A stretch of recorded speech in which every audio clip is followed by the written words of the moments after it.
Kiefer Crosbie. What's going on, my man? Welcome to the Modern Warrior podcast. It's brilliant to have you here, and it's been a long time coming. And I've been following your journey for quite some time, and I know that behind the fight, behind the person we see on social media, the person that's out there, the fighter that we know, I know there's a very genuine and authentic human behind Kiefer Crosbie, the fighter. And this is the purpose of the podcast today, is to get to know the man behind the fight. And to get there, the first question I'd like to ask is, we're all a product of our environment. And if you were to look back at your environment from an early age, what do you feel that environment offered you, or what were the influences in that environment that shaped the man that you are today?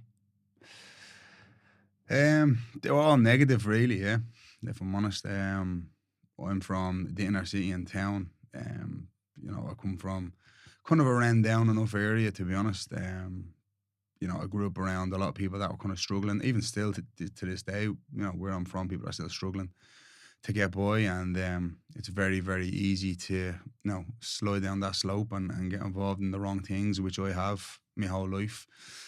Just by default, just being, you're a product of your environment. That's as you said, and I've made a lot of mistakes and done a lot of stupid shit, and I have a lot of friends that aren't here with me anymore, and I have a lot of friends that are living very, very different lives. You know what I mean? This day and age, I have friends that are locked up, friends that are dead, friends that are homeless. Friends that have done okay for themselves as well, of course, but just when I sit back and I look at what could have been of my life, it's shocking, you know what I mean? And thankfully I found martial arts at an early enough age that gave me something to focus on, other than the negatives, because where I'm from, you're either hanging around on the streets, getting up to, fuck all, no good, or you're out doing drugs, or out selling drugs, or you're out, you're going one of them ways, or you might break out and do something else, Again, I have a good few friends I've gone to college and done stuff like that as well, of course. I'm not going to just knock everyone from my area, of course, but I've also just been around it in my whole life that it's easily influenced and easily dragged into bad situations. And then before you know it, you're 30 years of age, looking back going, what the fuck was I doing, So thankfully for me, martial arts was found early on, and it gave me something to focus on, you know what I mean? And then obviously when I was a teenager, I got kicked out of school. I would go to the gym every day because my mates were in school. I hadn't got a school to go to, so I just went to the gym every day. But in a way that kind of worked out and gave me a path that I got more dedicated to martial arts, you know what I mean? Just through getting kicked out of school. I'm not saying you should get kicked out of school now, yeah. If anyone's listening, but for me it was just I just went to the gym every day, and then I started working in the gym, and then here I am. Here we are, yeah. Just like that, Jay. Thankfully, well, it kind of is like that. I'm 35 now, and it's like in a blink. Where did 20 years go? You know what I mean? That's kind of crazy, but yeah, man, you blink and you miss it. You know what I mean? So here we are. Do you feel it was a matter of you finding martial arts, or was it martial arts finding you? It was kind of like I was, I only said this the other day. I did a talk up the north, and they were asking something similar, and it was like, again, the area I'm from, you would easily get into a fight, and when I grew up, fighting was like normal. You get into a fight all the time, do you know what I mean? And it could be over anything, could be over something just looking at you sideways, or playing football in the flats, or just anything floating around at Halloween time, and there'd be absolute murder going on. And I would have been keen to get into a few scraps when I was young, or getting jumped on, or if you're walking down the road on your own, you might see a group of young fellas, and it's a very vulnerable feeling to be on your own, do you know what I mean? And there's a group of them, you're on your own. So for me, I always just wanted to learn how to fight, to be able to fight well in the street and be able to defend myself. So I kind of fell in love with the idea of if I just became really, really good at fighting, had this fantasy of smashing about 10 people up at the same time, do you know what I mean? Which is, again, 10 years of age, probably thinking like this. But when I started training in the gym, I started learning quickly, shit, you actually do learn how to fight here. They do teach you how to punch and kick and, stand correct and keep your hands up and block shots. And I fell in love with that part of it. I never really thought about doing competitions around. I just wanted to learn how to fight for the street. But then I entered a competition and I done very well in it. I came second. I had 13, maybe 15 fights in one day, and I came second, which was a very good accomplishment back then for me. So I fell in love with the idea of, you know, trying to win and get a big trophy or, you know, something like this sport. So, and then it just became a fascination of mine of just like, what if I just keep getting better and better and better and become like unbelievably good at fighting? Do you know what I mean? And then that just, it took over my life then. Do you know, I had this fascination of just being the best fighter I could possibly be. Do you know what I mean? And I'm 35 and I'm still trying to fucking, I'm still trying to perfect my skills. Still climbing that mountain. Still trying to climb the mountain. The never ending mountain. I hear you. Yeah. Was it a matter of, as you mentioned there, you sort of started martial arts to protect yourself from the street and to be able to fight back and defend yourself, to then going into this competition probably without any real expectation, just show up and see what happens, but then having gone so far in that competition and nearly winning it, did that then give you a new sense of belief that you started to move from, in terms of, oh, actually, maybe I can become a champion. Maybe I can become good at this. Was that a turning point for you when you look back at that? Yeah, it's funny because the first competition, again, I only said this recently on another podcast. It was the way that they worked. It's a tournament style format, and it would be the equivalent of the All Irelands in boxing. It was a kickboxing at the time, so it was an open tournament. Yeah, so you sign up and you get put into your category, names in a hat, and they pull the names out. It's basically as simple as that. So they pulled the name out, pulled another lad's name out, and in my first ever fight, he beat me. Yeah. So I thought I'm at the losing. But what happens is you get put into like the losers category. So I got put over into the losers category, and I had another shot of fighting, so I didn't know this. So they called my name out again, and I was like, oh shit. So I ended up fighting again, but I won that one, and then I won the next one, and I won the next one, and I kept winning. I almost had like 10, 11 fights in a row, and I won them all. Kept winning. I was like, fuck. Before I knew it, I was in the finals with the same bloke that beat me in the very first fight. Yeah. He ended up winning his whole category. So here we are again, boom, meeting again in the finals. And I was like, I remember thinking, oh, I'm going to lose this. You know what I mean? Because just, he beat me already today. How am I going to win now? He already beat me. That's the way I used to think. That psychological thing, Psychologically, had it won already because I was thinking, not him again. Do you know what I mean? It's hard to remember, but I think I'd done a little bit better in the second time before. I think he was tired. Do you know what I mean? From the whole day we had. And then he beat me again. And I remember being obviously disappointed, but I remember thinking, I won loads of fights, so that was really good. Do you know what I mean? And I got close enough to win, and then I thought, right, I'm going to definitely win the next time. Do you know? So that became a fascination. I was like, I have to beat him the next time. Do you know what I mean? Be better, you know. And I actually think the second tournament I ever did, I did win. Do you know what I mean? So, and when I won that one, fuck me, I was like walking around like bleeding. Oh man, it's like a world champion in my head. Do you know?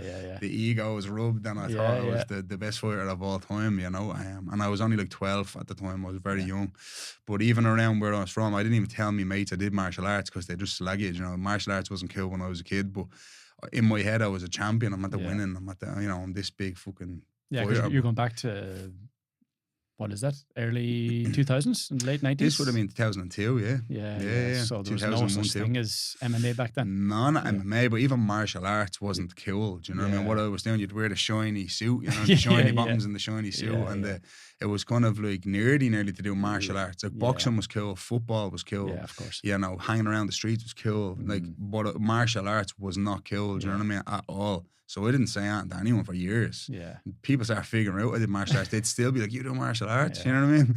So, and then it's funny now because now it's the coolest thing ever. MMA is like the number one, you know, sport. That's the way it goes, isn't it? It's weird, man. So I've been doing this since literally before it was cool. You set the trend, Kiefer. You set the trend. So you talked about the environment and how it was mostly negative, but you must have had some type of positive influences there to sort of spur you on, or do you remember coaches or influences there that give you some type of affirmation or confirmation that, you know what, you can go all the way here?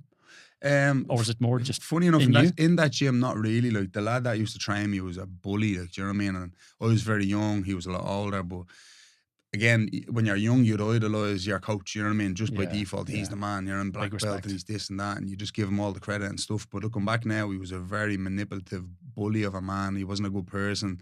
Even when I started working for him, he kind of really fucked me over, fucked everyone over. He was like a bad lad. He wasn't a good person at all. But he had a lot of issues, you know. But I didn't see that. I'm young. You're a kid. You don't see all that shit until you're a lot older, you know what I mean? But again, we had a bad fall now later on in life, but when I moved on from that, like finding MMA and stuff, your teammates and your friends, they become your biggest influence then, and they're all like-minded people. So for me, like obviously me environment, like my mom, my nanny and stuff, they were great role models for me growing up, but the teammates, you know, that I had, that was who worked me every day. I was just look forward to getting to the gym, having the buzz with the lads and being on the mats and training, and that was what really got me out of any bad headspace, you know what I mean? And anyone will tell you that has a good gym. It's about the camaraderie in the gym, it's about the buzz, it's about the, you know, you're training hard, but at the same time you're having fun while you're doing it, you're enjoying the environment of the gym. Do you know what I'm saying? Like, it's funny when you talk to any MMA for any boxer, they always say, "Oh, train the best gym in the world." They all say, and it's funny because like none of us train in the best gym in the world. We just associate this is the best gym in the world because in your mind you're thinking this is the best feeling I have. I love this gym, do you know, because you love the environment and your teammates in it. You know what I'm saying? So I'm very fortunate that I had so many great teammates throughout my life, and would give them a lot of credit for molding me to be the man I am. Do you know what I mean? Because again, we're all just grafting hard at what we love. We share the same passion. We love martial arts. You know what I mean?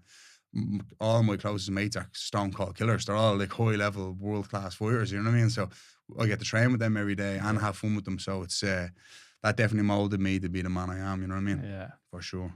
But then to move into that, then you have to leave behind the people that you know, and you have to walk away from the life that you've known, and to move towards a life that you want. And that's obviously, well, I would say that was quite a difficult transition. It was definitely a difficult transition. I wish I'd done it earlier, to be honest, because looking back, I wasted so many years doing so many things just that I shouldn't have been doing. And I look back now, why did I waste from when I was a teenager till I was like mid-20s, like on that life, hanging around with these people like that? Literally, we're on the road to nowhere and I'm with them. Do you know what I mean? I'm in the passenger seat with them doing it. Like, you know what I'm saying? So like for me, it was like, now I look back, I'm like, fuck man, I wasted a big chunk. I wish I got dedicated and disciplined more early on, and really like had a look around and evaluated people and said, right, who's good for me in my life, who's bad for me in my life, and then cut them out. You know, and that is a hard thing to do, and it's a mature decision. Now I do it all the time. Like, I know early on whether I'm going to continue on a friendship with someone very quick. Do you know what I mean? If you're good to me or bad to me, how you talk to me, how you're respecting people around me, I know very quick this is not going to go further than today. Do you know what I mean? But back then, obviously, your friends, you're doing, you know, you're hanging around with people, you just take it all for granted. You don't really think about it too much. Before you know it, then years go by and you wasted a chunk of your life. Do you know what I mean? Like, I would have done a lot of drinking and partying and going out and stuff when I was younger, and you're just sucked into it. You're just going out doing, you're copying what they're doing. Yeah, of course. And I'm doing it, and they're doing it, we're all doing it. But then you look back and you're like, fuck, that was 10 years I'm at the waste. And I could have been in the gym, I could have been starting a business, I could have gone to college. You know, like I never went to college or finished school. And back then my mindset was, why would I go to college or school? That's stupid. You know what I mean? When I was a kid, I remember thinking this, like, never go to college. Why would I go to college? Like, you know what I mean? I'm going to fight. You can do both though. Do you know what I'm saying? I'm 35 now, and I've always encouraged young fellas that are in the gym, you can have a side hustle as well. You can also go to college. You can also prioritize education as well as training twice a day, every day. And if you say you can't, that's all in your head. You can. You can do it. There's enough hours in the day to do both. Of course. I realistically only train 4 to 5 hours a day. The rest of the day is free. The rest of the evenings are free. If training starts at 11 a.m., what are you doing at 7 a.m.? What are you doing at 7 a.m. till 10 a.m.? That's 3 hours. You know, you can. There's always, if you schedule it right, you can do it all. But back then, I never thought that. I thought that's for weak people doing that. Or getting a job. Why would I be getting a job? It's again a bad mindset to have. You know what I mean? But then it's the mentality of the herd, isn't it? The mentality of the environment that you're in. Literally, you know what I mean? They're all in that mindset, and you become part of it until you maybe step out of it, and then you actually get to experience something different. Go, hang on a second, maybe I can do something with my life, and maybe I can achieve something great in my life. But then it probably, as I said, takes some positive experience or positive influences for you to eventually completely detach or walk away from that. Yeah, no, it did. It definitely took too long. I wish, back then I didn't have the good head on my shoulders to make them decisions, But being around other fighters as well, and then when you get into being a professional fighter, it's very different. Like being an amateur boy, amateur means it's a hobby. I'm doing it as an amateur, not getting paid, so it's hard to make money when you're an amateur fighter, when you're pursuing this career. Further down the line, you want to be a professional, whatever. Then you get into the pro ranks, you just think you're going to hit the money straight away. There's no money in professional MMA either. Even when you get to the UFC, there's no money until you start getting on in the UFC. People just think, you signed to the UFC. It's the same as signing with the NBA or the Premier League football. It's not the same thing. You still get in there and you're still on a very shit contract until you prove yourself enough to get maybe a better contract. So people have this idea that they're just going to make it when they're professional. But again, you can do other things while being a professional. You know what I mean? And again, I didn't even have my head screwed on in the early days of being a professional. I was so engulfed in just, no, I'm going to make this work. I have a plan A, plan B. There's no such thing as plan B. And now I don't think like that, you know what I mean? You can have a plan A and be all in on plan A, but at the same time, you can also have a plan B. You're just not giving it all your time, but you're giving it some time. You're tipping away at it, you know what I mean? Whether it's on the weekends or whether it's before training, after training. Back then it was all like tunnel vision, blinkers on, don't give a shit, making this work, you know what I mean? And that's just who I was. I kind of am like that as well. If I become fascinated with something and I'm going to be great at it, I'm going to be all in. Yeah. But at the same time, there's enough hours in the day to do other things as well, you know. But I learned that way later on in life, I suppose. But it was something I wish, basically put it this way, I have 3 kids. I'm teaching my kids to do that now. And I see it very different from different eyes. Now, I never had anyone advising me growing up doing anything.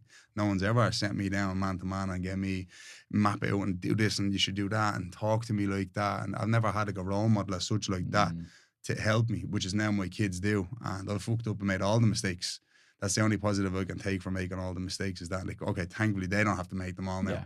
Do you know what I mean? I've done it all. That's the value of your experience, isn't it? That's the value of you actually having gone down that road to then bring your kids down a different road where they're not going to, suffer or struggle as you did. So it's almost as though you had to go through that in order to gain that experience to now bring it back to them. And that's, that gives you a sense of purpose. Do you look back at those years though, that 10-year period, and is it still a regret? Oh, 100%. People love to say, oh, I have no regrets. I have fucking so many regrets. You know what I mean? I regret so much in my life. Jesus, yeah, like I do. And again, as I said, the biggest regret is that I could be sitting here multiple-time world champion if I just locked in earlier. But I didn't lock in earlier. I locked in a lot later, and it's like, if I just had the same mindset that I have today when I was 21, game over. I would have been a UFC world champion 100%. Because I know I had the mindset, the work ethic, the belief, I graft harder than anyone you could ever meet. I know I have all those things, but I just kind of left that a lot longer in life to really cop that on. And then before you know it, you're 35 and your body's broken down so much from the years of grafting that kind of wish I was locked in earlier on. But it is what it is. That's just life. That's the way the game goes. You know what I mean? Time. So if you would go back to 18-year-old Kiefer, what would you do? I'd be locking in. I'd be copping on. I'd be slapping me in the head saying, cop on, get to that gym, lock in, stay away from them. Don't be drinking, no drugs, no partying. Don't go anywhere near those people. Focus on these people. Get your head screwed on. But then if you leave those people, then where do you go then though, isn't it? It's like you sort of leave yourself in a very lonely there's always better position, people. The world's a big place and, there's so many great people out there. You know what I mean? There really is. Like, there's so many good people. Like, I used to have this thing, like, I have no friends. You know what I mean? I'm locked into the gym. I don't need no friends. There is good people and I have great friends. You know what I mean? It took me a long time to realise that as well. And it's hard to explain because MMA is a weird one because it's a fight at the end of the day. It's not a team sport. It's a team training session. We're training with you. I have teammates.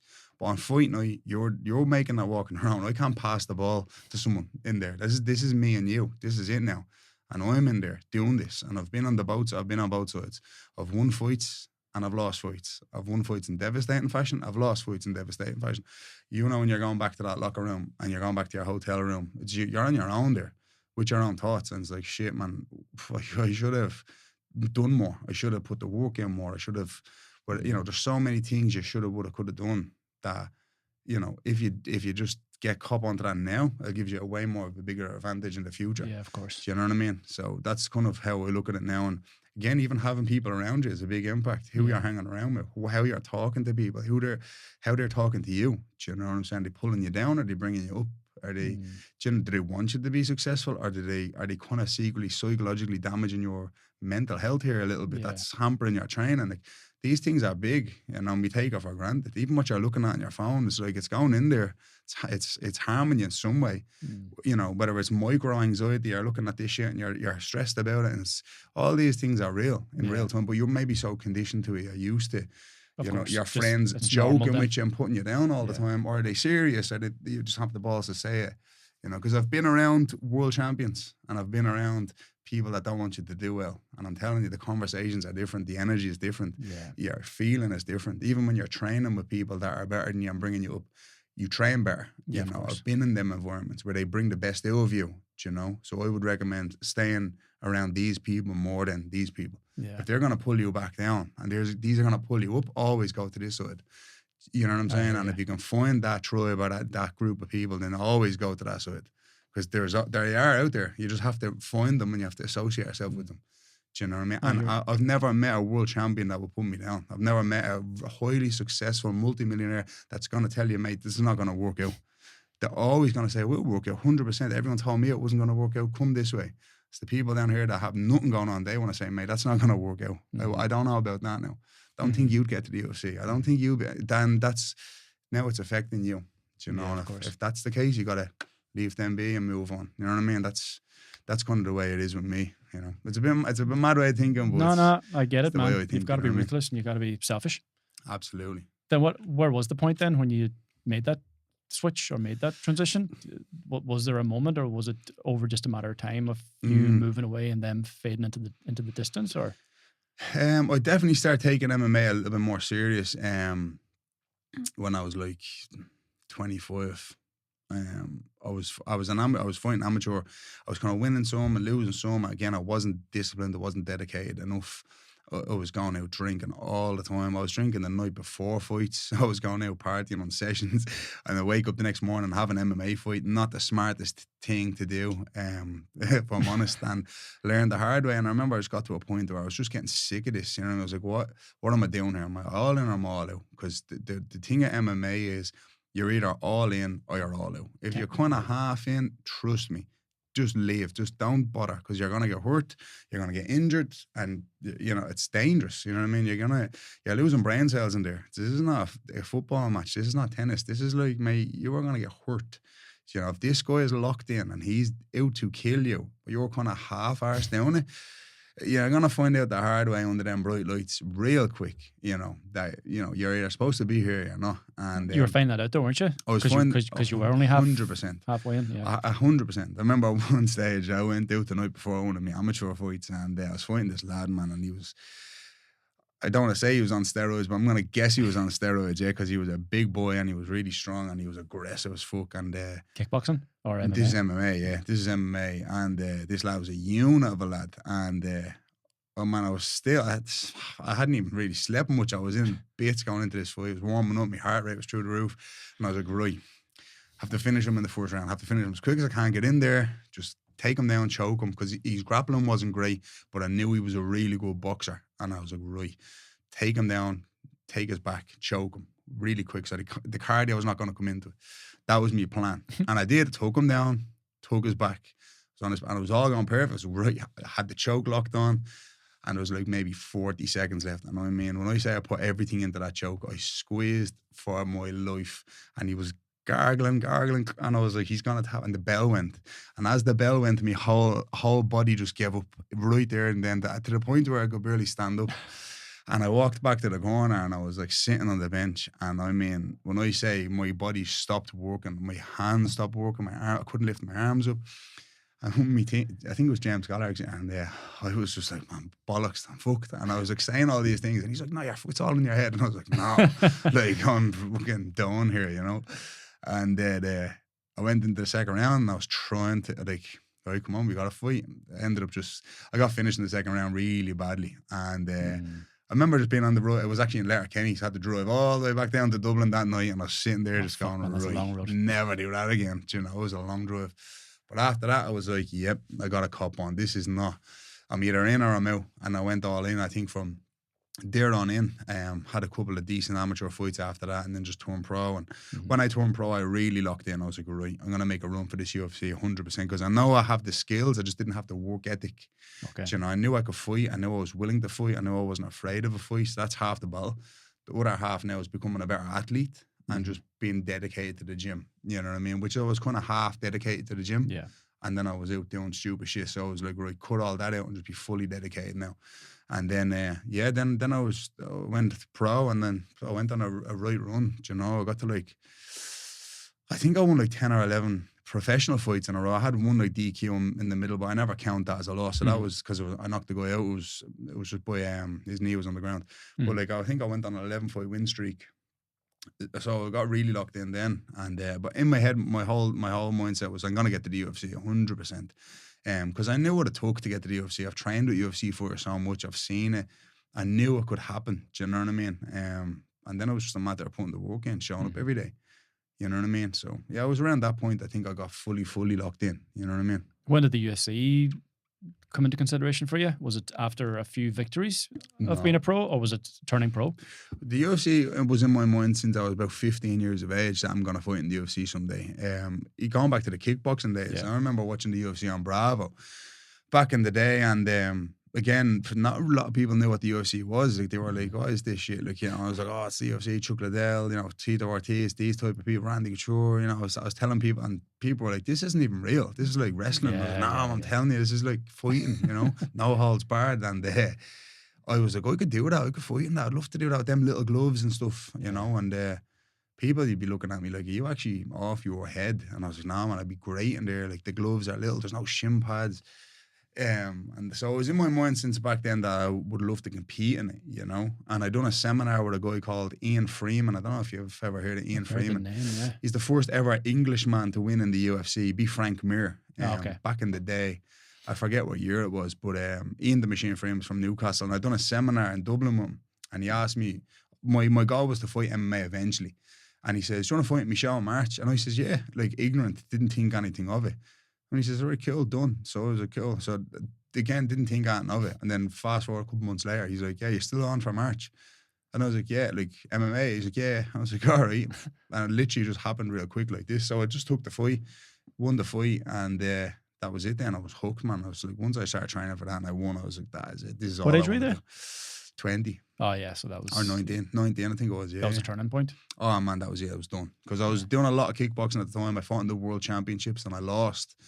Came second in the World Championships, or third in the World Championships, and that broke my heart. And I was like, I'm done with this kickboxing stuff. The politics in it was too much.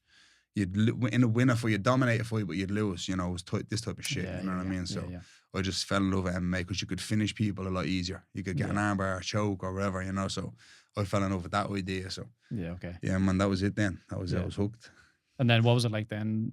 I'm sure you received a lot of pushback when you started making these changes, and the old environment or the old people trying to pull you back. And how'd you deal with that? Yeah, kind of. It's funny because even when I did that MMA fight, I had a videotape of my fight.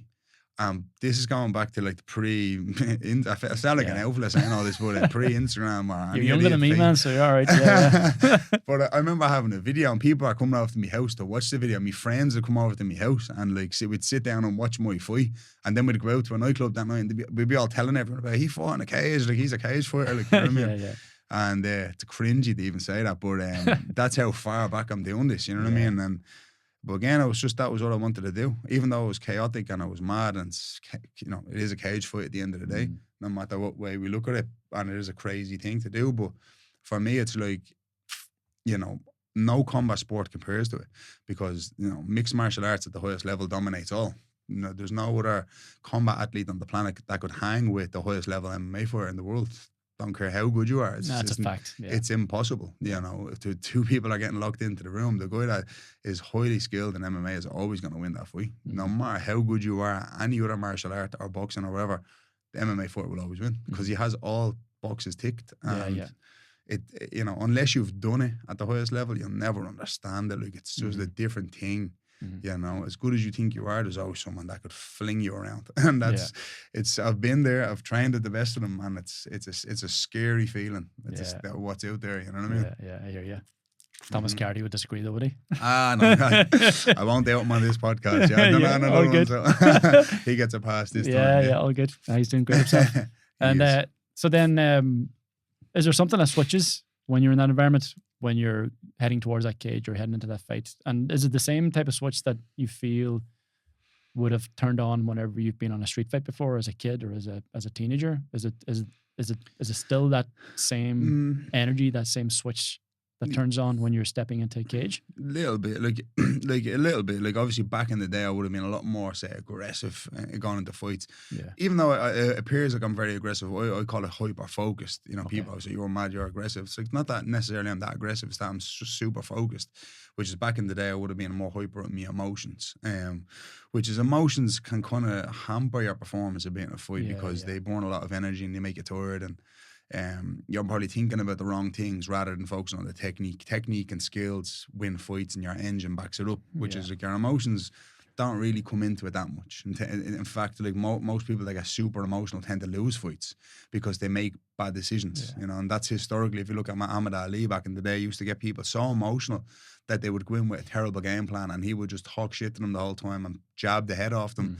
And they'd start swinging, and then before you know it, they're getting hit more. And then they look back and go, oh, I got really emotional. I got really pissed off at him in that fight because he was talking about my mama and doing all this. And it's like, because you weren't thinking about boxing. You were thinking about hurting the guy. Yeah. Because you got emotional. So strategy goes out the window. It's almost like a survival instinct. Literally, you're forgetting this is a sport. Yeah. You're thinking, I'm just going to hurt this guy. But sure, he's not thinking about hurting you. He's thinking about beating you. Yeah. And there's a difference there. Do you know what I mean? So I try not to get too emotional.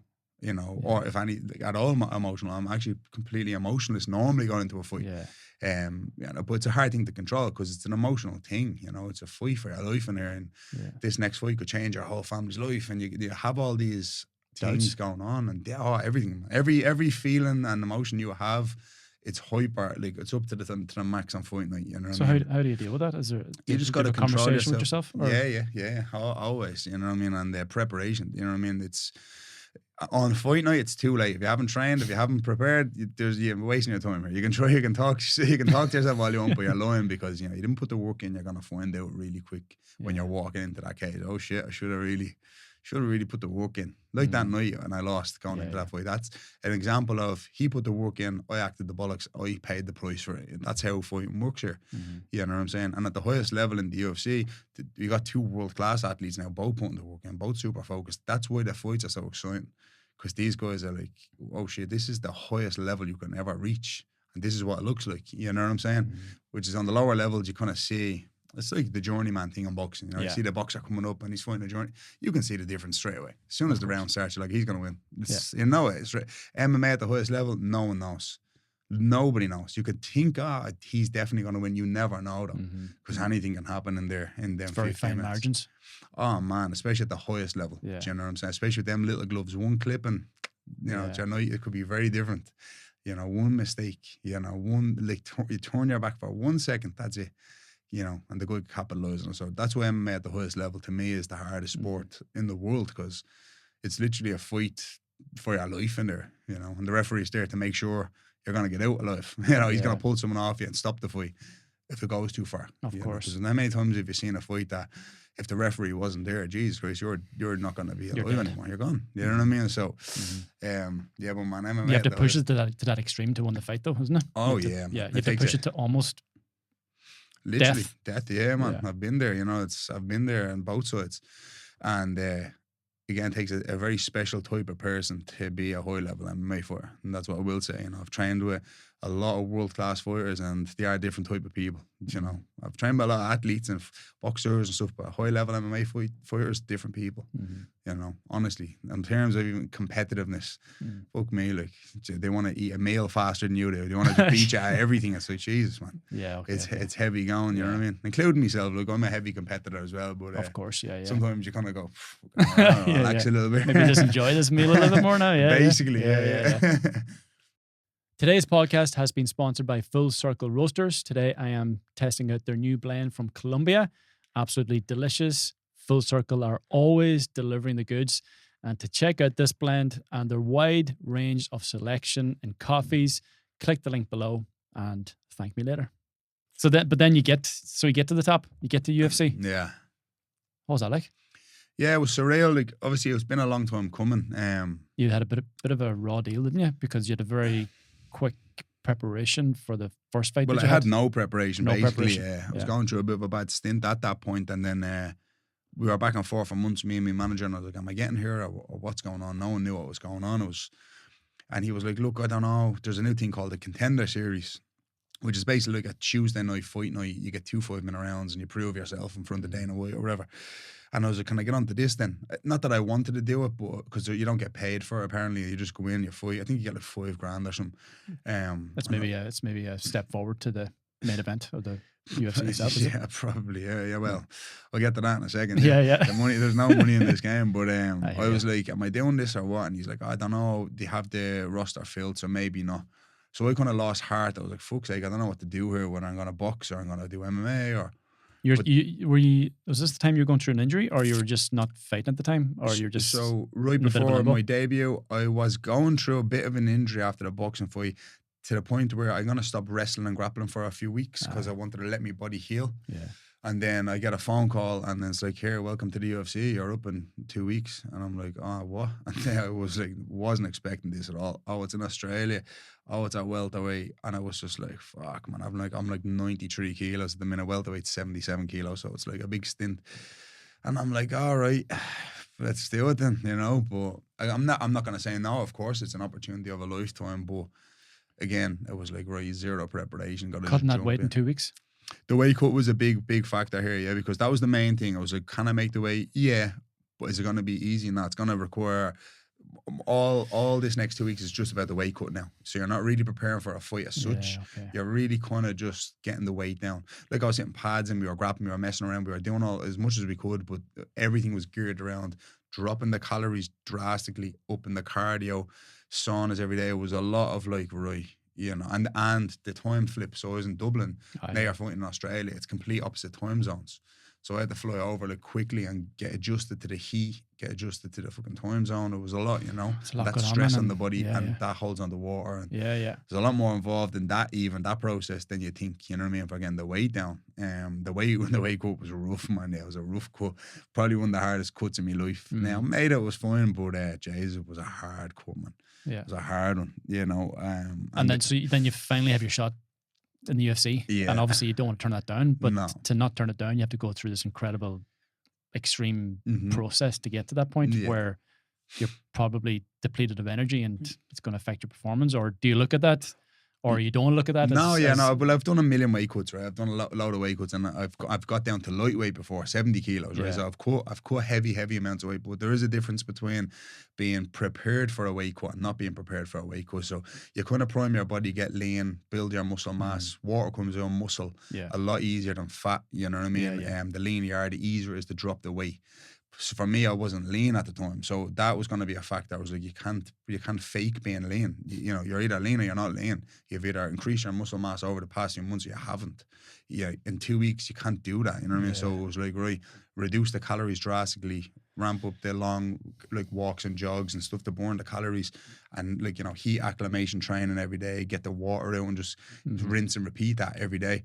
And it ended up being just a heavy sauna stints at the end. I think I cut like 8 kilos, you know, in a day. Like, do you know what I mean? Because maybe even more, to be honest. Maybe 8 kilos, 9 kilos, yeah.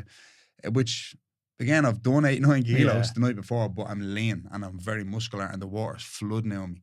Got to the point of that weight cut where I just stopped sweating. I'm sitting in the sauna for an hour and I'm like, why am I not sweating? Because your body gives up. It goes so stressed, goes into survival mode, and it refuses to lose more water.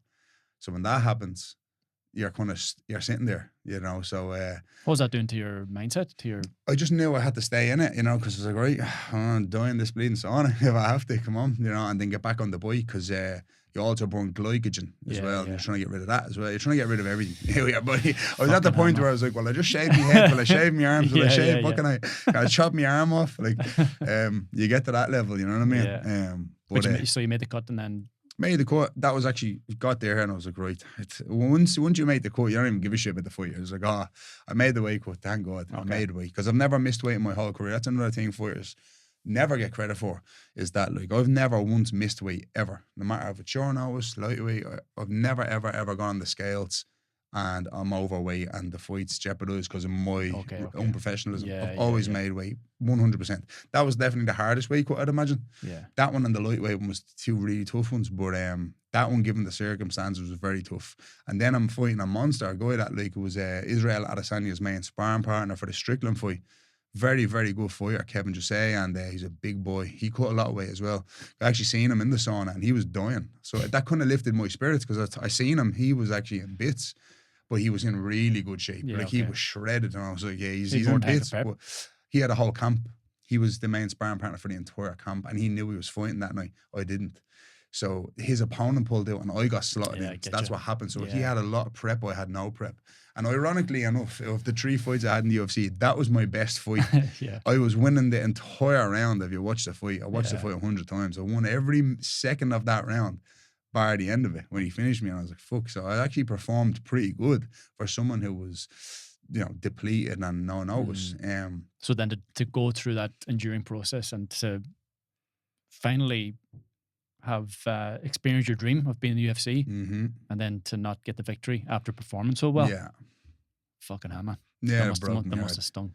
I was rough. Yeah, it was rough, because the 2 weeks previous was like, when you announced I got to the UFC, and like, I was blown up. It was such a big deal. Do you know what I mean? For me and my family, everyone, was fucking. There was a street party going on from the area. It was crazy. The whole thing was nuts, and it couldn't have been going better. It was literally going as perfect as you could possibly write until the loss. And when that happened, it's like, can't even explain it. It was like, it's impossible to explain. Because again, now I'm sitting here going, who gives a fuck? You know what I mean? Life is short. It's only a sport. It's a very small part of our lives. But I'm such a competitor, and I'm such a passionate fighter that when you do lose, it's like your life is over in that moment. You're just like, I can't think straight. I can't, it took me a long time to get over it, because it took me 18 years to get to the UFC. So obviously losing that was like worst case scenario. Do you know what I mean? But now it's like, look, there's so many people out there that like have hard lives. I lost the fight, get over it. You know what I'm saying? You just kind of have to shrug your shoulders and move on.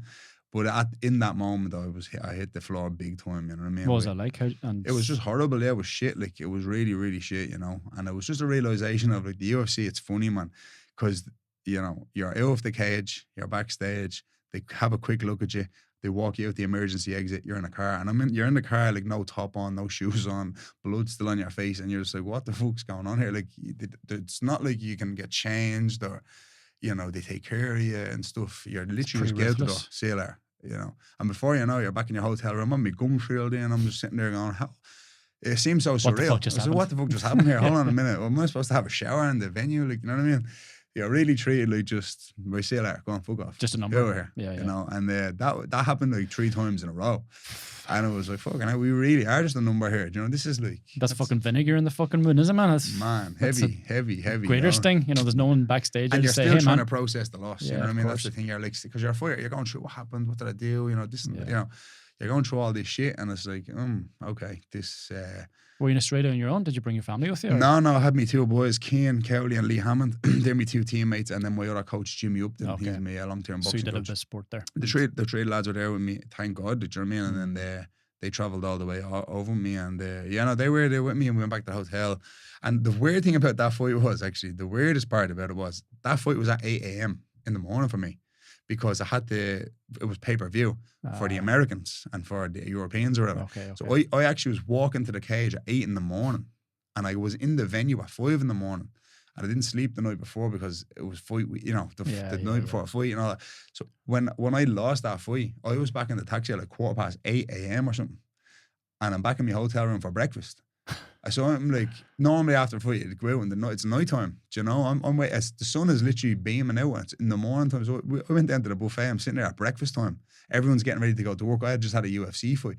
Even that was a weird one. I'm sitting there looking at me coach Jimmy, and we're just talking. I'm like, this is the weirdest thing ever, man. It's 8 in the fucking morning here. The day hasn't even started yet, and I'm after just having my UFC debut. It wasn't like none of it was making sense to me. It's too overwhelming. You know what I mean? It was a mad feeling. Like the whole thing was just bizarre. But look, it is what it is. So you're on the floor. How'd you get back up?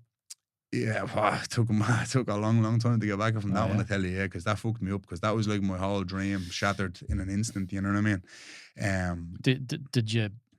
Would you say you slid that time in terms of sliding into heavily slid? Yeah, heavily slid into a deep depression. Yeah. You did, which was it was a shit one, to be honest. Yeah, that was a really bad one. Slid. It's the first time. No, not the first time. Definitely, like, not the first time. This is the worst time for sure. Like, it was like my whole life just came crashing down. And it's weird because, like, after people talk about this all the time. In fact, Kurta talked about this the other day when we were doing a talk about when he lost one of his fights. He walked into a shop and he seen an old woman. He was thinking in his head, she knows I lost a fight, you know. And he went on to talking about, you know, fighters have this idea that everyone knows. Oh, yeah, everyone knows I'm at the losing. For me, coming back to Dublin, it was like everyone did fucking know, because like I'm after being plastered everywhere for the past 2 weeks. I'm the new UFC guy from Ireland. You know what I mean? I'm like, oh, Kiefer's in the and then you lose, and you pick up your phone and you are just getting rinsed out on the phone, and it's like, whoa! It's the first time I've ever had backlash in my whole career. Like, my whole career is normally 90% love and a bit, you know, a little bit of hate, whatever. This time was the flip, man. It was like, holy shit! I couldn't get away from it. And I never thought, like, it didn't bother me as such, but it was like, fucking hell, this is weird. Like, I've never had this before, you know? Everywhere I went, getting stopped. And now people are saying nice things, but that even became overwhelming. Like, too many people talking to me, and I was just like, you know, it was just too much, you know what I mean, to handle, no matter where I was going. People just talking to me the whole time about the fight and about the UFC and about, it was just so much, like, how the fuck do so many people know about You're trying to get away from or move forward from that experience, but then these people pull you back when they start speaking about it or ask you about it or check in with you. Basically, it's a lot. Like, it's energy consuming, because you're like, and I'm trying to be nice to everyone, but it's a lot, you know what I mean? So that was a hard inside you're fucking dying, heavy, like, oh man, heavy going, do you know what I mean? And a fighter just wants to just get on with things and you know, get to the gym again, fix your mistakes, train, get back in a good headspace, move on. That's a whole different fight, isn't it? That's a different fight in itself. Yeah, even getting back to the gym's a hard one. Like, I've lost fights and I'm back in the gym on the Monday morning. Do you know what I mean? I'm like, that's the type of fighter you have to be in this game, because I mean, it's a roll of the dice every time. Like, you know, you're gonna do your best, but the margins are so fine. Like, you could lose, and if you lose, you gotta go, right, well, how did I lose? Or I got choked, right? Well, have you been grappling much? Have you been doing this much? Are you know? Sometimes you are grappling a lot and you're high level. I'm a high level grappler, and then the internet will say, geez, you're a shit grappler because you've been submitted. So yeah, but the highest level, it's almost like Ronaldo scoring a goal in the Premier League and saying, you're not a really good goalkeeper. So, mate, no, I am a good goalkeeper. He says, he's also very good. You know, it doesn't go like that. In MMA, it's the same thing. You lose, people go, geez, you're not that good, are you? It's like, mate, do you even understand how high level people are in there? You know what I mean? Was it the way you lost as well, though? Like, I mean, I don't think so. No, the way I lost. So, like, for example, let's take, if you went in there in the first round and you tapped out, would that have been a bit less painful or sting a bit less? That is what almost happened. Going. That is what happened. So I did get tapped down in the first round. So again, me being the martial artist I am, and again, it's always relaying in my head, is that the fight was going so well. There was 30 seconds left. We were against the fence, and I went for a thing that's called an uchimate, which is a judo throw. Judo throw is like an overhook, and I have actually a really decent judo throw. The guy I was fighting was a Commonwealth judo champion for the French team or something. High level, he's on the Olympic judo team. So my ego in that moment got the better of me, and I thought, watch this, I'm going to judo throw the judo guy. And it's going to catch everyone by surprise. It's a feather in my cap.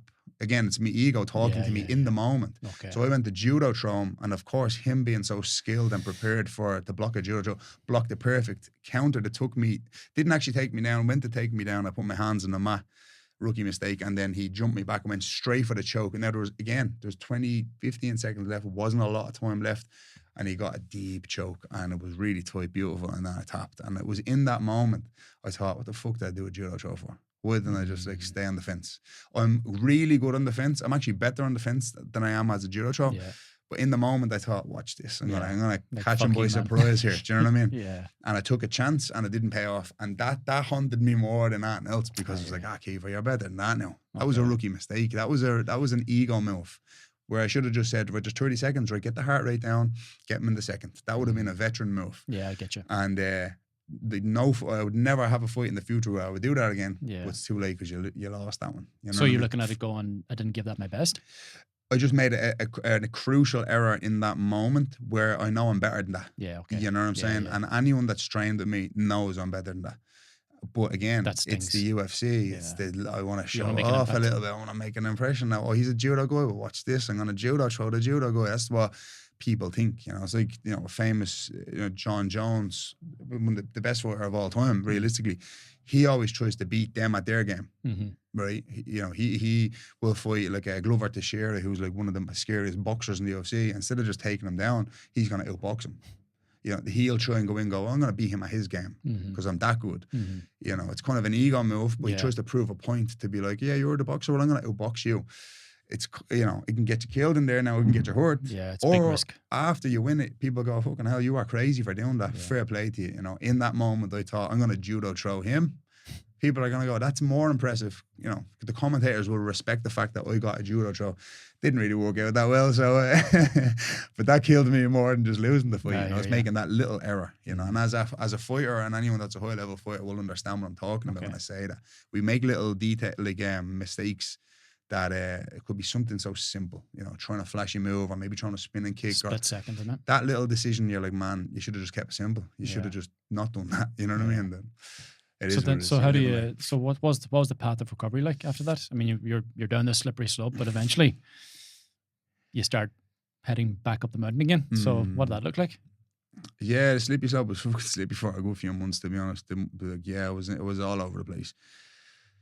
For a good few months, to be honest, and then it wasn't until the next year. Okay, it was a year later. Yeah, it was the next year, to be honest with you. Dublin wasn't working in Dublin for me. Couldn't get to the gym. The gym just, you know, the gym I was in at the time just wasn't working out the way I used to be in the gym. Everything had changed. It's like that was going downhill in itself. It just wasn't the same environment. So I was like, right, I'm just gonna go somewhere and train, do a stint, then fall in love with the game again, fall in love with martial arts again, because I was kind of I lost heart from it almost. You know what I mean? I was like, you know, you get paid shit in the UFC, you're lost, your whole world is collapsing. So I'm like, right, I'm losing the love for the game. So I went to Thailand for 5 weeks, and because Thailand's a really good place for, you know, for your head. People are nice. Yeah. You know, it's just a nice, peaceful place. The training is really good. So I was like, I'll go over here, do a stint, do a hard training camp. And within a week, I was like, I'm back. You know what I mean? I was like, wow, this place is just so good for the mind. Like the people, the training partners, the coaches, it was such a good place. And you got away from that environment where you just had all these reminders. I went over there and I people. locked in. I got a hotel on my own. I was from the gym back to the house, That was 6 days a week. And then Sundays was like an active recovery day in Thailand where you're walking, you're doing like 30, 40,000 steps a day, walking around the heat. You know, it was like a nice place for the head. It got me right back in a good frame of mind. And actually, when I was over there, I got offered a fight in the UFC, and I said, "Yeah, let's go." Boom, and I took it, and so that was really good. And came back, done a small stint there, and then before my second fight, I was wrestling in the gym 3 weeks before the fight, and I dislocated my shoulder. And I'm telling you, man, you couldn't. Yeah, that was just like one of those things. That was like, it was going so well. I was in such good shape, good headspace. I'm wrestling, bang, my shoulder and my bicep. My shoulder dislocated, my bicep tore. And I'm like, fuck, you know, I'm literally on the ground just thinking, right, how do I patch this up? Because I knew I still wanted to fight somehow. And I went and got an MRI, and it was worse than I thought it was going to be. I didn't know if it was what it was, but I knew it was damaged. I knew it was really, because I couldn't lift my arm. Tearing the bicep's pretty severe. Man, the shoulder was worse, to be honest with you, because I tore the long head on the bicep. It wasn't a full detachment, it was a tear. Okay. And then the shoulder was completely dislocated, and the labrum was completely tore. So when I done that, I said to the UFC, I didn't want to pull out. I just sent them the MRI results. I said, listen, I'm at the injury in my shoulder, but I still am willing to fight. I thought they'd say, listen, don't be ridiculous. You're not going to fight. We'll reschedule it. Don't worry about it. We'll give you another shot. They were like, cool, no worries. See you in 3 weeks. So I was like, don't give a fuck. They don't give a fuck. So I was like, oh shit. So I have to take this fight now. So I got a few injections. They okayed it. They paid for all the injections. Like I got like a few cortisone injections, a PRP injection. I put everything in there as best I could. But when I'm telling you, man, I could barely do this. Like I lift my arm up 3 weeks before a big fight. I couldn't do them things.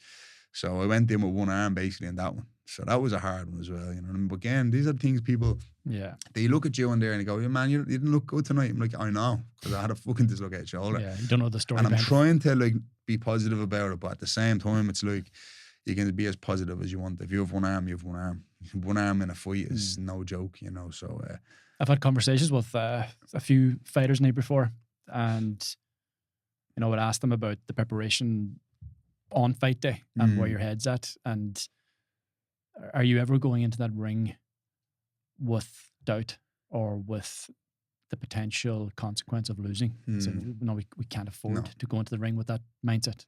It's only the mindset of winning. So how do you manage that when you've only got one arm? Because I was thinking I'm gonna knock him out with my right arm. I convinced myself, you know, and that's the thing. It's delusion, and again, it's only delusion until it works. And I'm thinking, right, this is the way the story's gonna go.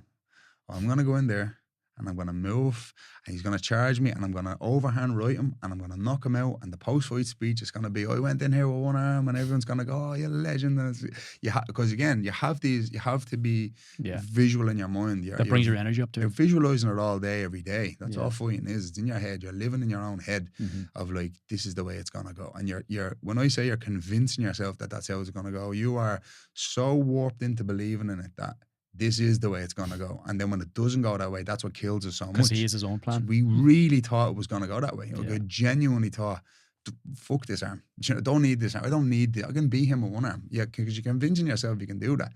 And then, but again, the lad that beat me that night, Sam Patterson, he's actually fighting MVP in his next fight, which is a huge fight. Sam's on like an 18-fight win streak, by the way, as well. He's a very high-level fighter. Again, they're talking about another high-level lad that I think he's on a 4-fight win streak in the UFC, 4 finishes in the first round.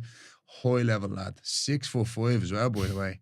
So it was no easy task to begin with. He's a big boy. Not an easy task to try and punch that. Oh my God. And he was even taller in person. I remember looking at him going, fucking hell, he's tall. He is really tall. I'm not even the tallest lad. Like, I'm only like 5'11", but he's big. But again, I convinced myself I'll win with one arm. I will win with one arm somehow. And then, he done a good job, and that's the way it goes. But that's the fight game for you, man. You know, did that sting more or less than the first time? Oh, it was very similar, to be honest, man. Very similar? Probably worse the first time, if I'm honest. And the second time, it was like, here we are again. It was like a rinse and repeat job. Backstage, quick look, back out the back door, into the taxi, back. It was, again, same sort of thing. And I was thinking, it was deja vu. I remember being back in the hotel room, just being like, this is fucking the same thing. I can't believe I'm looking at these 4 walls. I'm sitting here, no top on, my cup's still on, gum shield's still in. And I was kind of laughing. I was like, this is mental that people don't see this. This is crazy. If I could document this part, I should have done, but wasn't in the right headspace. It was funny, you know. We'll put it out there in the podcast. Yeah. But people actually seen that in real time, they wouldn't believe it. Like, you had to just lose in a fight, right, go on, out the back door, out the exit there.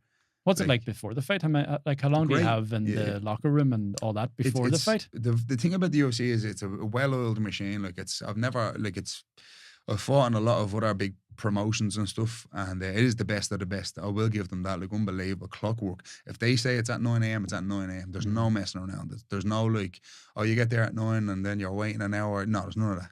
Kiefer, you're walking at 8 p.m, you're walking at 8 p.m. It's on the dot, like, and they're very, very good at that. I will give them that. Like, everything is so perfect. And they wouldn't leave you in the locker room for too long. It'd be like, if your fight is at 8 p.m, you'll be there at 6 p.m. So it's like 2 hours. So it gives you time to get in, get settled in, wrap the hands, loosen out, you know what I mean, warm up a little bit, and then walk to fight. And the energy and atmosphere in the locker room behind the scenes is very cool. good. Yeah, I liked it. Yeah, to be fair, like, and the 3 times I fought with the UFC, I have no complaints with that. Like, even that's the post-fight part. Yeah, the post-fight part, but obviously losing is always shit. I don't know what it's like for the winners in there. They probably get shit a bit different. I don't know, but yeah, but losing it's pretty shit. Yeah, but losing shit anyway. You know what I mean? No matter what the atmosphere is, you're it doesn't matter where you go, man. But you nearly imagine you could process it a bit and get changed, have a shower. I don't know. You know. Yeah, talk to a counsellor. Something. Yeah, probably. Yeah, that wouldn't be a bad show. That wouldn't be a bad show. Yeah. But then you go again. Yeah, I went again, China. Yeah, man, and they're crazy. I was following that one actually. Yeah, and the China one was crazy. I seen how that ended, and that was pretty harsh. That was. Well, it was physically painful, but it seemed like that was an emotional. Yeah, it was just like shit, you know. Again, it's funny because my whole life I've been trying to get to the UFC, you know what I mean? And it's been the dream, it's been the vision, it's been the goal, it's been, you know, been in my head, like, I'm going to get there and I'm going to do this and I'm going to do that and I'm going to climb the ranks and I'm going to be a big name and I'm going to be a world champion. And like, you genuinely have to believe in all these things. Yeah, if you want to get to the UFC and you think you don't think you're going to be a world champion, then don't try and get to the UFC, because there's no point. As I said, you have to have that delusional optimism. You have to be so crazy to believe it's going to happen, that when it does happen, you go, see, I told you this is going to happen. Mm-hmm. But you have to genuinely believe it. If you're kind of like, I don't think I'll ever like do well in it, but I'll try, you walk away, do something else. Because these lads in here are no joke. Like, this is a real sport. Like, you know, there are, you know, it's a real fight. You know, you're gonna get hurt. So for me, losing that one then was like, right. And I was surprised, because when I lost MTO, I thought they're definitely gonna cut me, but they definitely respected the fact that I fought with one arm. And I know that they said that, you know, they said, like, in fairness to him, like, he didn't want to pull out. And I know they respected and honoured me another fight. Okay. So they did respect the fact that I didn't want to wreck the show 3 weeks prior to the fight. I said, listen, as I don't want to pull out, I will take the fight if you allow me, but I probably won't pass the medicals, because they do a medical. And at that point, I could barely move my arm. So I knew if I did that in front of a doctor, he's going to say, mate, you can't fight. That's why I told them. Yeah. But when they gave me the injection, I got through it. But yeah, the two of them was a mad one, because I went to Vegas for that camp over to Extreme Couture and trained in the Performance Institute. But my shoulder still wasn't right before that fight. And it wasn't like, hey, do you want to fight again? It was, here's your next opponent in 8 weeks. And I was like, oh shit, my shoulders, I haven't been wrestling, and my shoulder's still fucked, you know what I mean? Because I can punch, but I can't wrestle, you know. And then you were in a fight with that shoulder as well. Basically, so took a few fucking heavy blows, I'm sure. Well, actually, after that, after the Sam fight, I actually got surgery. So I had to get the surgery on it. Yeah. And he said, when I got to the surgery, it was the same surgeon that looked at the MRI. He said, there was way more damage done to the shoulder now from just the 3 weeks before the fight and then the fight itself. And even fight week, hitting the pads and stuff, I really took the piss with it, because I had to, you know. And he was like, man, you're nuts for fighting. Like, he thought I was crazy. The doctor was literally like, you are actually stone cold crazy. Like, and I was like, I know, but what else am I supposed to do? And he said I was allowed to fight. So, you know, I went to Vegas for the tour camp over to Extreme, and the PI, they worked on my shoulder a lot. And Extreme Couture, unbelievable. The best training camp I've ever done in my life, for sure. You know, the highest level people there, great coaches, unbelievable atmosphere. Big shout out to Eric Nixick, unbelievably good coach. Completely took me under the wing for this. I was there for like 6 weeks, and then he actually came to China with me, as well as my teammate Lee Hammond. And it was just, again, that went very well as well. No complaints. Unreal training camp. Travel up to China, like, of all places, one place I've always wanted to see, and really good spot. I had a PI over in China as well. That was cool. And then, yeah, man, that was just, it was a weird one, because when I was walking out to that fight, normally I'm fired up to fight, you know what I mean? I'm like, yeah, let's go. Like, I love it, you know what I mean? It was almost like I was standing, it was exactly like that curtain there. That's the way the UFC is. And you were behind this sort of the curtain to keep it closed. And then literally they're like counting you down for 10 seconds, and you open the curtain, you walk out, and I was standing there, and I was just like, yeah, I don't know if I even want to do this tonight. I'm just not feeling this one. And I was just like, I don't know about this, you know. I was like, fucking, everything just hit me, like, what am I doing here? Like, fuck me, like, you know, I'm just. Do you feel that the last 2 defeats were sort of playing on your mind? Yeah, big time. Yeah. Everything was, you know, had a new coach now. I'm over here. I'm just, so like, expectations were, and I was like, high. I have to win this. This is do or die. Like, fuck him, you better win this one. That's what I was thinking. I was like, I'm gonna die in here if I have to. Like, I was like, I can't let this lad beat me. You know, I'll put so much pressure on myself, because you know yourself, you lose this one, you're definitely out. Jesus, that's what I was thinking. And I've never felt that like it in my life, walking into that cage. Yeah, there was 26,000 Chinese people in that arena. There was maybe like 4 Irish people, one of them being my girlfriend. And I'm standing in the cage, and even my teammate Lee Hammond said he was standing up on the cage. The whole cage was shaking with the noise of the Chinese crowd for your man.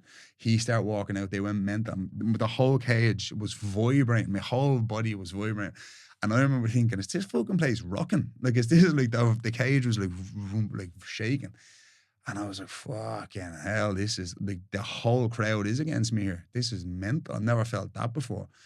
And then I was like, right, cool, let's just get on with this. And then I was like, so you have to park that. I was done. As soon as he walked into the cage, I was like, I don't give a fuck about that now. I don't care. It's a fight, you know what I mean?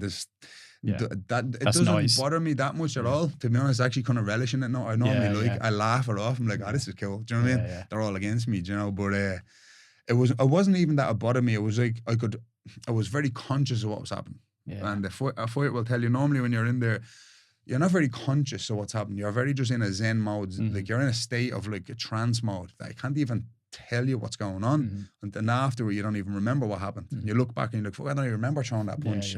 You're in that very warped in frame of mind. But I could hear everything. I could see everything. I was like looking at me. I could feel everything. You know what I mean? And it was very, I was very aware of what was going on. So it got in? It kind of just was, I felt real normal in there. And just not like I was in a fight. I felt like this is just kind of weird. This whole thing, this whole experience, you know what I mean? And then, to be fair, like when I seen him, I was like, he's nothing. I'm gonna run through this lad. I was the height of confidence. I was like, I'm gonna ruin him. I'm gonna knock him out 100%. And then it all just kind of went off the way it went off, and I got the illegal knee. But after that illegal knee, like it's hard to explain what it's like getting concussed, because like I mean, when I got the knee to the face, and I busted my whole face open. Normally before a fight, they put Vaseline in your eye. So they put Vaseline all over my face. So when the knee hit me in the face, I kind of grabbed my eye. And the Vaseline and the blood went into my eye. So obviously I was impaired. My vision was impaired and I was kind of rocked and all over the place. So I kind of lost a bit of like memory. I was like, what's going on here? Illegal knee too. Illegal knee, again, didn't know what was going on, all over the place. And then before I know it, the referee was like, Kiefer, are you ready? And I'm like, yeah, fight. And I'm like, oh shit, now? I thought like I'm going to get time to recover. Yeah, you're supposed to get, I didn't really, you're supposed to get 5 or 10 minutes or something, yeah? It's supposed to be up to 5 minutes. Apparently not with an illegal knee. Okay. This is what you found out afterwards? Again, but I'm trying to verbalize this in 50 seconds and process what just happened in 50 seconds while there's blood in my eye and I'm rocked and I can't even speak at this point. I'm like all over the shop. Is that a coach's role though, or your cornerman's role to step in? And the cornerman was screaming. Eric, so long story short, so what happened was when I got the knee, the UFC official said it's over. To the point where they actually walked over to my corner team and took their microphones off, because you have a microphone in the corner. So the microphone got took off my coaches. He stood up to come into the cage to assist me. The doctor came in and said, he's fine. But the doctor looked at the cut rather than concussion. He didn't look at the concussion or shine a light in my eyes and say, Kiefer, do you know where you are? The Chinese doctor couldn't speak English, right? He just went, yeah, he's fine. Like, as in, the cut's fine, because it was here. Normally, if a cut is over your eye, it bleeds in, but if it's under or whatever. So when I'm there, the Mark said, do you want to fight? And I says, yeah. Like, but assuming he was going to wipe my eye and give me some time to recover a little bit. And then before you know it was over again. And it was only after the fight, I was like, shit, hold on. What even happened in there? It was such a blur, you know what I mean? But again, that was kind of the story of my UFC career. It was kind of 3 mad fights, you know. But the moral of the whole story is that people think that you have a perfect training camp and you have a perfect preparation. Everything's so perfect and everything's great. But in there, it's chaotic. Beforehand, it's chaotic. Backstage is chaotic. Everything's chaotic. But you just get judged on the 15 minutes you're in there. And you have to stay calm in that chaos. Calm in the chaos, the hardest part, you know what I mean? And again, it can be, I was very calm that night, but again, you get an illegal knee. I was not expecting to get that, you know? And normally it's an immediate DQ. Like, I mean, after that, it's like, geez, I mean, that was the most blatant illegal knee I've ever seen. It wasn't like a complete mistake, like where he caught me as I was shooting in. I was upright guard and he just bowed me into the face basically with his knee, and it couldn't have been more deliberate. And you don't come back from a shot like that. You need time to recover from a shot like that. That's a big shot, you know what I mean? And I know that from being in there. And for weeks, I had like a 6-week concussion after that, to the point where like I couldn't even drive. That's how bad that shot was. So when I'm talking about like in the moment, 50 seconds later, Kiefer, are you ready to fight? Man, no, I'm actually not ready to fight. Can barely fucking walk. But of course I'm going to say because we're in the moment. Of course I'm going to say, let's go. Like, because that's what fighters are programmed to do. We're programmed to say, yes, we are fighting. We're fighting. Never back down. No, never. Like, there's no such thing as, no. And I couldn't verbalize that to anyone in the moment. It was, you know what I mean? It was crazy, man, to be honest. And in a way, I'm kind of glad the MMA part of my life is kind of over, because I've been in so many fights and so many wars that I'm just like, fuck, man, the body is broken down enough that. Do you look back at that, though? Do you look back at UFC and that experience and have a sense of pride in terms of, you know what, I got there and I gave it my best? Or do you look back and go, fuck?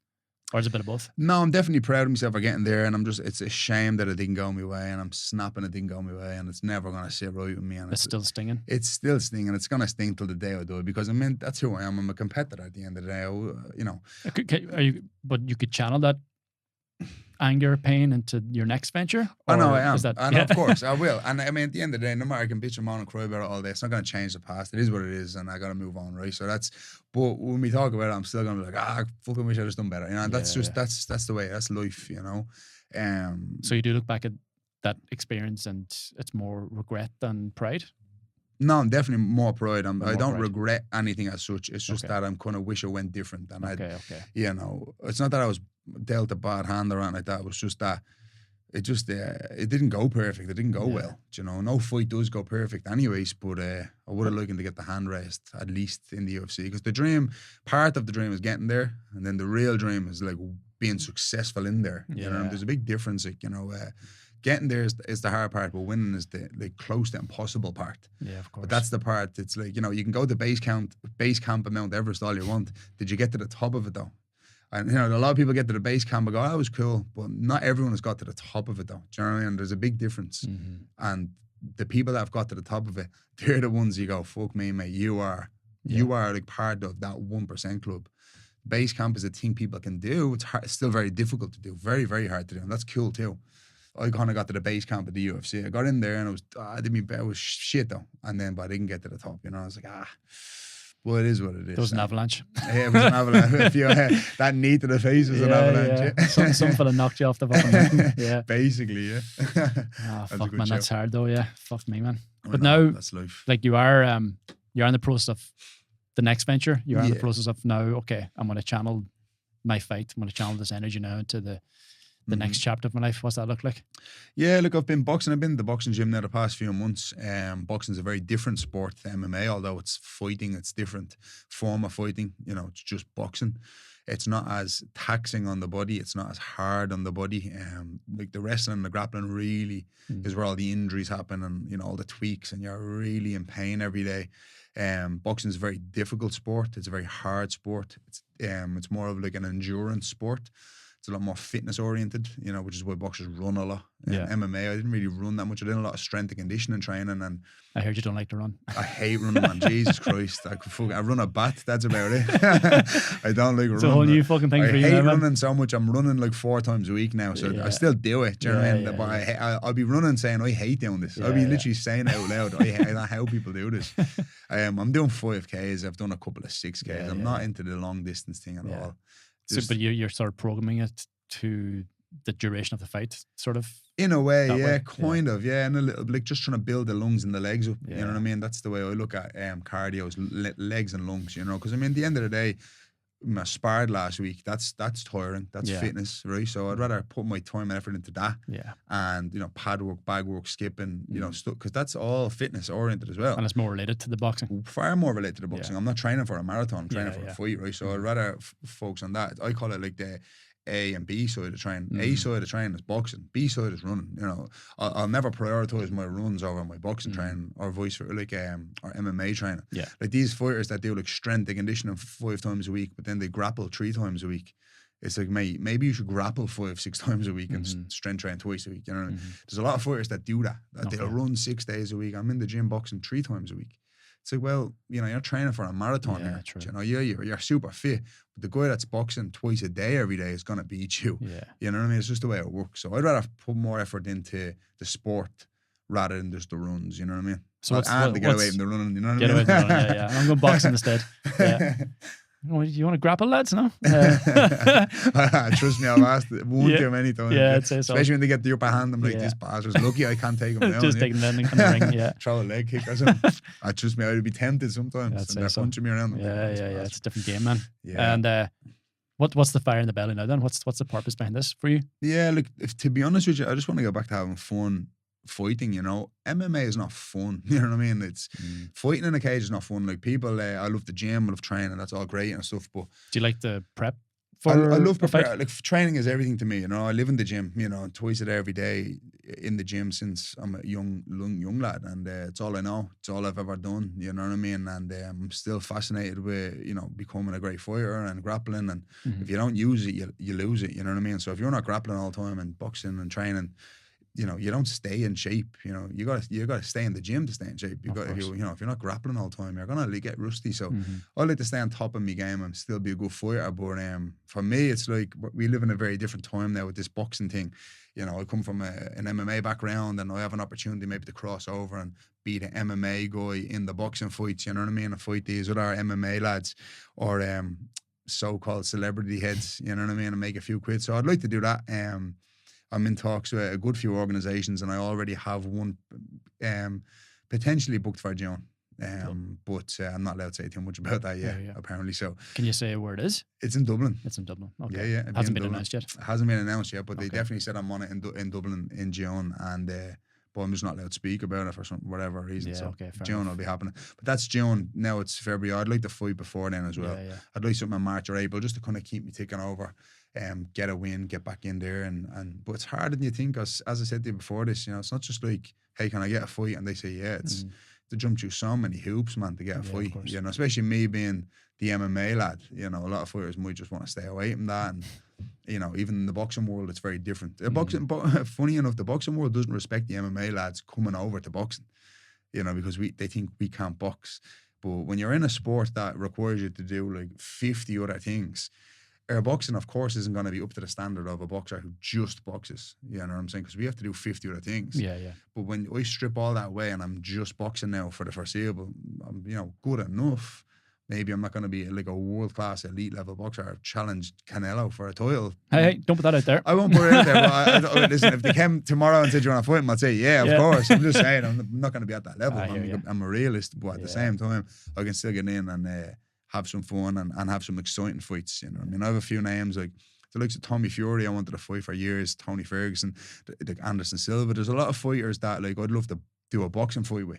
Yeah. Do you know what I'm saying? Because one, it's entertaining. Two, they're good fights. And three, I know I'd beat them all. So like there's a lot of reasons I want to do it and make some fucking money doing it. Make some money, yeah. So we live in a very different time where that's happening a lot more now. Yeah. Do you know what I mean? There's no one else in Ireland that's really doing it. So I have the name to do it. So why not just have a bit of fun? No stress, no pressure. It's going to have fun. I love boxing. It's a great sport. I really do. And I love the boxing gym. You know what I mean? Celtic Warriors. Like, everyone in the gym's just so, they're just good people and hard working people, and it's just good to be around them all day, every day. Do you know what I mean? And the likes of Thomas Carty, as you said earlier, like he's one of my best friends, and we just have a bit of crack in the gym every day, get hard work in and have a focus. That connection, that community, it's so important, man. Do you know what I mean? Jesus, because your environment is everything in the fight game. Like if you're in a gym and it's just shit environment and everyone's just negative and they're not friends, you're not going to spend that long in the gym. You're going to leave. In the likes of a boxing gym or martial arts gyms, it's always full of great people, like-minded people. Do you know, some of my best friends, like, so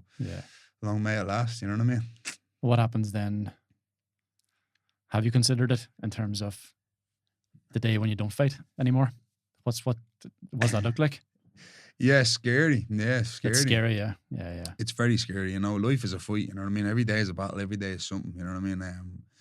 A man needs purpose. I need a purpose. I need something to get up and do every day. And so it's not fight, then you have to find a new purpose. I got to find a new purpose then. As of now, I still have a bit of fight in me. So, I mean, there's always different ventures, and I'm in the process right now of doing a few other things as well. Cool. I'm starting, I have my own business that I'm working on really hard the past few months. I'm actually in the process of creating my own podcast. Class. That'll be coming soon. Nice one. There's, other things, again, I can't speak about just yet before I launch it, you know what I mean? Because I want it to be like a big impact when I do launch it. So here's your plan Bs.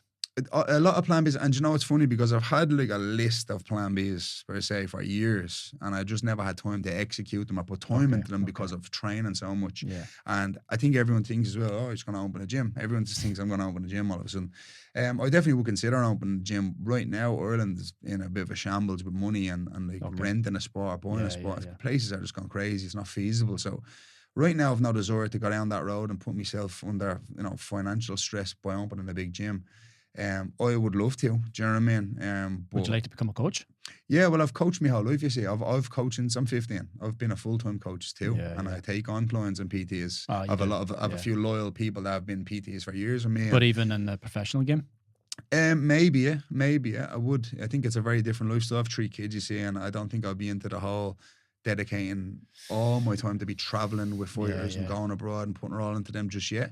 It's a lot, you know what I mean? You decided to do one thing and you're deciding not to do something else, and then you're looking at their kids going. Yeah, I've spent enough time away from my kids with my own training that I don't think I have it in me to spend more time away from them with, you know, being there for other fighters now. Got to be there for my kids, you know what I'm saying? So if I can make money doing other things while, you know, working on myself and my own businesses, but at the same time I don't have to just leave for weeks on end. You're home. Yeah. I'd rather do that, you know what I'm saying? But again, the fight game is still very much there, and who knows what's next? I could just open the gym soon. You never know. I don't know. There's options though. There's always options. You know what I mean? But yeah. We'll not cross that bridge yet. Not yet. In a few years time, we'll get you back in here when you're 40 or 42 or something like that. Yeah. We'll talk about what you're at then. Yeah. Absolutely, man. Kiefer, man, this has been incredible and really enjoyed this conversation with you. Thank you very much, man.